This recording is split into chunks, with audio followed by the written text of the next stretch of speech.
Mulkan Adlon, masa Mulkan Jabariyah, dan masa Khalifah Alamin Haj al-Nubuwah. Jadi kalau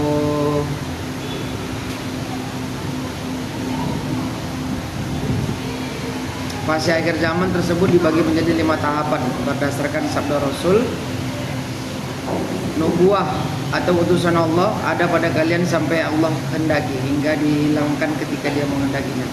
Kemudian khalifah di atas manhaj nubuwah sampai Allah hendaki. Kemudian kerajaan yang menggigit sampai Allah kehendaki, hingga dihilangkan ketika Dia menghendakinya. Kemudian kerajaan yang diktator sampai Allah kehendaki, hingga dihilangkan ketika Dia menghendakinya. Kemudian khalifah di atas manhaj nubuwah, kemudian beliau agak kuat lah bang suaranya, agak kuat.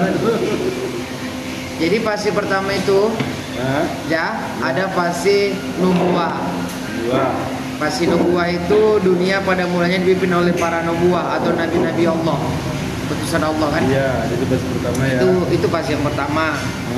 Nah, di masa kenabian itulah Islam tersebar ke seluruh dunia dan menjadi syariat hukum di berbagai negara. Dan ketika Rasulullah wafat pada 12 Rabiul Awal tahun 11 Hijriah, di usianya yang ke-63 tahun, fase nubuwah pun berakhir. Itulah fase pertama kan? Iya. Fase kedua itu fase khilafah ala minhajin nubuwah. Setelah Rasulullah wafat, kekhalifahan atau kepemimpinan pun diserahkan kepada manusia-manusia terbaik yang juga merupakan sahabat-sahabat dari Nabi Muhammad SAW. Mereka salah satunya yaitu Khalifah Abu Bakar, Umar bin Khattab, Utsman, dan yang terakhir Ali bin Abi Thalib.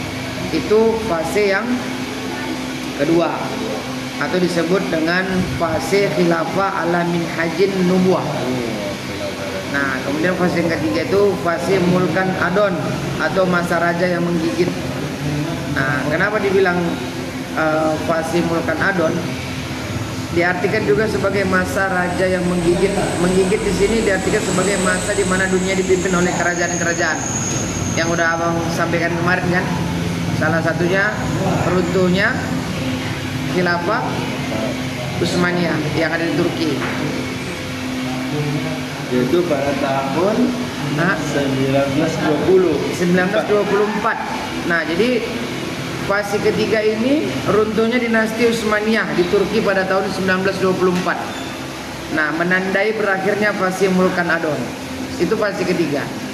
Nah, fase keempat yaitu fase Mulkan Jabariyah atau fase kediktatoran. Jadi menurut ini fase keempat sah. Ya. Menurut berbagai tafsir itu di fase inilah kita berada saat ini. Nah, fase di mana umat muslim tak lagi memiliki khalifah, tak memiliki pemimpin, dan syariat Islam pun tak lagi menjadi landasan hukum di negara manapun di seluruh dunia. Contohnya salah satunya negara kita bukan negara Islam, kita negara demokrasi, ya kan? Nah, jadi salah satunya yang terjadi sekarang itu negara kita tercinta, bahwasanya kita landasan negara kita tidak landasan negara Islam, tapi berdasarkan negara demokrasi kan? Demokrasi ya. Nah, di masa ini kemaksiatan dan penindasan merajalela, ya kan? Iya. Sudah di depan mata. Iya, iya. Nyawa tak ada harganya lagi. Iya, di mana-mana maksiat. Keburukan dipuja-puja dan kejahatan dianggap lumrah, bahkan dianggap sebagai kebenaran. Umat muslim di masa ini pun berada dalam keterpurukan dan dipecah belah karena berada di bawah kepemimpinan orang fasik yang mengabaikan syariat Islam. Iya. Nah, fase keempat ini pun disebut-sebut sudah hampir berakhir dan umat muslim dan umat manusia akan segera menyambut fase terakhir. Fase terakhir itu yaitu fase Khalifah ala minhaj al-nubuwah, era kedua. Itu fase kediktatoran hancur, masa kekhalifahan akan kembali ditegakkan di muka bumi, dan umat muslim pun akan kembali bersatu menjadi khairu ummah atau umat terbaik. Nah, itu yang sekarang mungkin lagi ditunggu-tunggu pada semua ulama-ulama di seluruh dunia. Jadi fase ini disebut sebagai fase sebelum kiamat. Karena terjadi tepat sebelum Nabi Isa diturunkan ke dunia. Wih. Nah ini kajinya lebih luas lagi kalau dibahas masalah turunnya Nabi Isa kan. Ya. Nah mungkin ilmu tak sampai belum ke situ. Nah Oke. jadi ini hanya Sedikit bang, mau bertanya nih. Ya, jadi katanya kan lupa pula pertanyaannya. Jadi katanya kan ini memang mau merubah ini jalannya berubah ini ya. Jalannya berubah. Ini ada ini yang dalam dapat saya pertanyaan. Itu tanggal 27, 28 itu dalam saat tanggal 1 apa namanya itu? Jumat Kliwon. bulan ini. Iya. Itu kalau dalam kita dalam kamus Jawa primbon itu masa-masa orang alam goib. Nah itu bagaimana? Itu apakah abang mengetahui? Allah a'lam bishawab. Oh, belum tahu ya. Karena sesuatu yang gaib itu hanya milik Allah. Iya. Jadi manusia itu ditakdirkan memang kita tidak bisa mentafsirkan atau menceritakan sedikit banyak tentang alam gaib, kan begitu kan? Hanya saja kita diwajibkan untuk meyakininya. Iya. Nah, kenapa? Karena kalau kita tidak percaya dengan adanya alam gaib, maka kita tak akan percaya dengan alam kubur. Iya. Balik-balik ke situ. Cuman segala sesuatu yang dikasih Allah sama kita sudah punya porsi masing-masing. Jadi bang, satu lagi ada pertanyaan mengenai tentang perang yang terjadi saat ini. Itu bagaimana pendapat abang? Kalau zaman sekarang ini ada itu yang mengatakan orang-orang itu sedang menanti Imam Mahdi. Itu bagaimana pandangan abang? Kalau perang yang terjadi di Timur Tengah, Iya.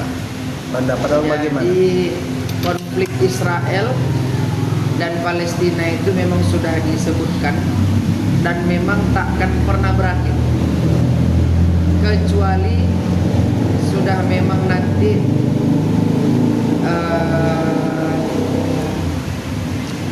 Israel itu sendiri nanti Allah yang binasakan. Israel sendiri yang Iya, Allah yang membinasakan. nanti Israel itu kan memang hancur, Allah yang binasakan. Apakah ada kaitannya dengan khilafah yang fase ke-5 ini?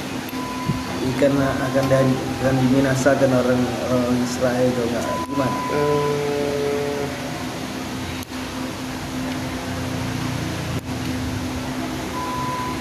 Khilafah itu kembali ke yang fase yang tadi itu kan, fase pertama, kedua, ketiga, kelima.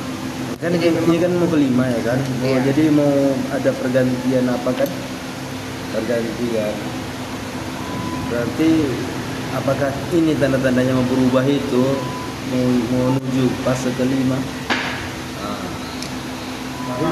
Intinya kalau perang akhir zaman itu nanti yang dikenal dalam Islam itu mungkin namanya Tambo. Ini mana ini live lagi? Gak apa-apa. Ini nggak live kan? Hah? Nggak live kan? Enggak lah, nanti bisa diapakan. Karena jawaban-jawaban itu tadi pun ada juga yang Ini kan pendapat abang, iya. nggak apa-apa. Jangan pada diposting. Hah? Ke belakang bentar. Oh, ya udah. Antar ini.